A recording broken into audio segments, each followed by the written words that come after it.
Bismillahirrahmanirrahim.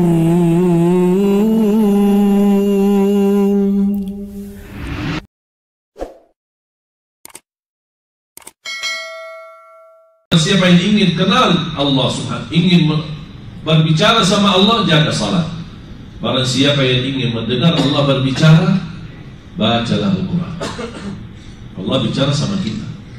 Apalagi kalau setiap kita baca Al-Quran, kita sendiri merasakannya. Itu pesan untuk saya. Ya ayyuhalladzina amanu, yang dimaksud saya.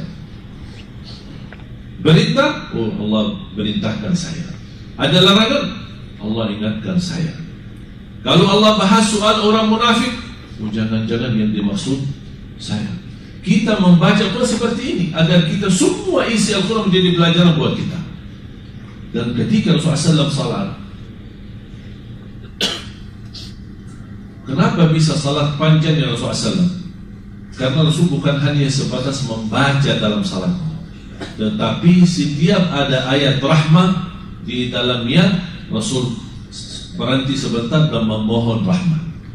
Ketika ada ayat surga, Rasul berhenti dan memohon surga. Ini dalam salat. Ketika ayat neraka, Rasulullah SAW berhenti, na'udzubillah dari neraka, berlindung kepada Allah dari siksa neraka. Ayat ampunan, berhenti dan memohon ampunan. Makanya panjang salat Rasulullah SAW. Memang betul Rasulullah SAW salatnya 11, tidak pernah lebih, sebagaimana kata Siti Aisyah radhiyallahu anha. Tapi tanya bagaimana cara 11 Rasulullah SAW. Jangan yang diributkan jumlahnya, setiap tahun kita ribut tarawih 11 atau 23. Tapi yang ditanya caranya kita tidak dibahas. Padahal cara Rasulullah SAW salat sampai 1 rakaat aja bisa mencapai 700 ayat. Makanya sampai bengkak kakinya. Dan insya Allah saya yakin kalau kita menjalani sunnah Nabi SAW seperti ini, insya Allah tidak ada yang salat di belakang kita. Siapa yang mampu tahan sampai 700 ayat?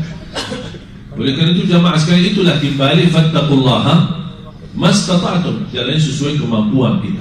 Fattaqullaha, bukan masalah jumlahnya tapi isinya.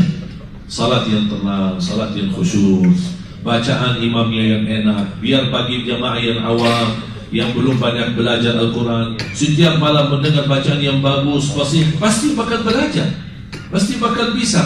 Kalau selama 3 malam kita salat tarawih tidak dapat belajar Al-Quran, hanya suratul Fatihah, wallahi syukur nikmat. Anda kalau bisa membenarkan suratul Fatihah saja. Kenapa? Tidak sah salat kita kalau tidak baca Al-Fatihah dengan benar. Sebagaimana kata Imam Nawawi, ada 14 tasdid di dalam suratul Fatihah. Tertinggal 1, batal salatnya. Coba kita pernah belajar enggak? Pernah tanya sejauh mana bacaan Al-Fatihah saya benar atau tidak? Paling baca Al-Fatihah. Al-Imam Abu Abdurrahman As-Sulami, Abdullah bin Abdurrahman As-Sulami, seorang imam tabi'in di Ahlul Quran.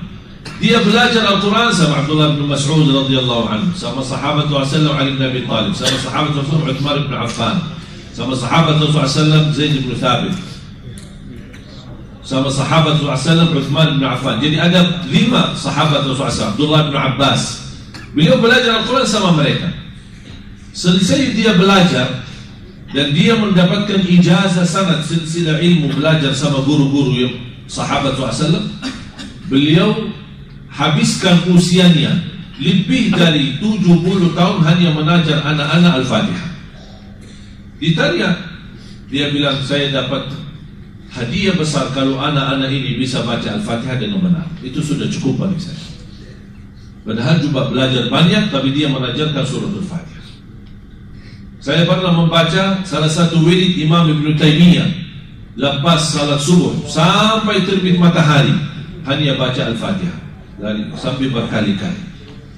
Karena sudah mereka meyakini bagaimana keberkahan dan kemuliaan yang ada di dalam suratul Fatihah. Ilmu, akidah, tauhid, tawakkal, isti'anah, semua ada di dalam suratul Fatihah.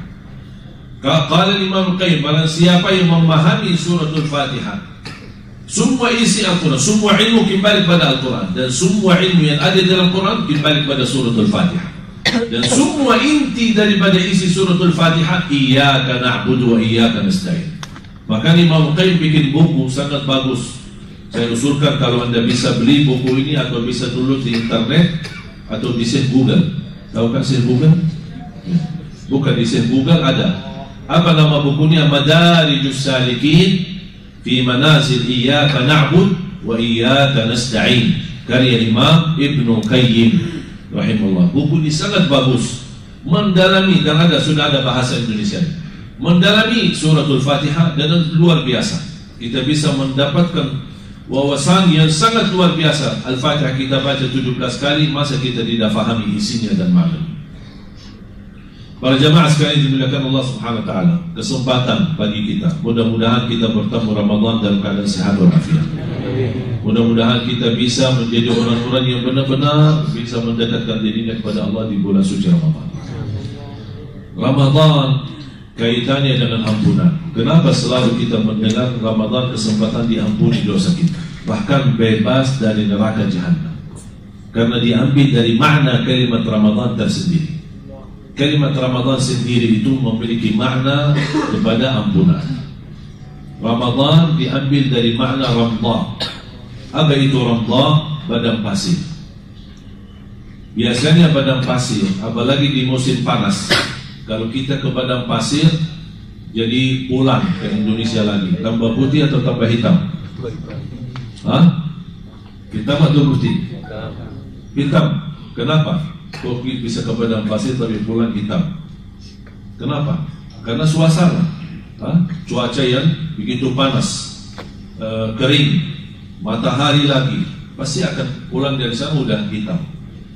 Makna daripada Ramdah dan Ramadan, kalau Ramdah adalah padang pasir, mampu membakar kulit kita. Ramadan mampu membakar dosa-dosa kita.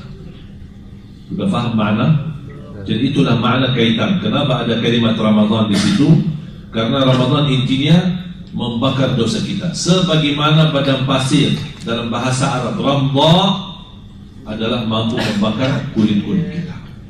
Makanya Rasulullah SAW ketika naik mimbar, saya akhiri hadis ini, ketika Rasulullah SAW naik mimbar, datangnya malaikat Jibril. Qul amin, katakan amin. Rasul amin, mengucapkan amin. Naik lagi satu langkah, Qul amin, katakan amin. Rasulullah SAW menjawab amin. Naik tingkat yang ketiga, katakan amin. Kata Rasulullah SAW amin. Baru Rasulullah SAW bertanya, ya Jibril, apa ini? Kena amin, amin, amin sampai 3 kali. Ketika Rasulullah SAW berdiri di atas mimbarnya, sahabat pun bertanya, ya Rasulullah, apa yang dimaksud amin, amin, amin? Rasulullah SAW menjawab, atani Jibril. Baru saja datangnya malaikat Jibril, dan dia berdoa dan minta sama saya untuk menaminkan doanya. Coba, yang doa malaikat Jibril, yang menamini doanya Nabi Muhammad. Kira-kira makbul gak doanya? Luar biasa.